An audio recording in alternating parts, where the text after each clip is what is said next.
दोस्तों, जिंदगी में, हर इंसान की जिंदगी में ऐसा वक्त जरूर आता है जब उसके पास चॉइस होती है कि वो आगे बढ़ता रहे, कोशिश करता रहे या रुक जाए, हार मान ले, गिव अप कर दे।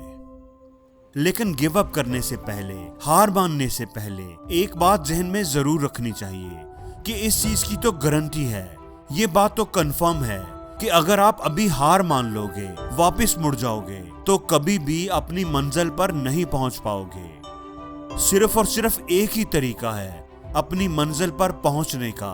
अपनी मंजिल तक जाने का चांस आपके पास तभी होगा जब आप क्विट नहीं करोगे, कोशिश करते रहोगे, कदम बढ़ाते रहोगे, आगे बढ़ते रहोगे। मार्टिन लूथर किंग जूनियर की बड़ी ही फेमस कोटेशन है कि अगर आप उड़ नहीं सकते तो अपनी मंजिल की तरफ दौड़ते हुए जाओ। अगर आप दौड़ नहीं सकते तो चलना शुरू कर दो, और अगर आप चल नहीं सकते तो रेंगते हुए अपनी मंजिल की तरफ बढ़ते रहो, लेकिन कभी भी क्विट ना करो।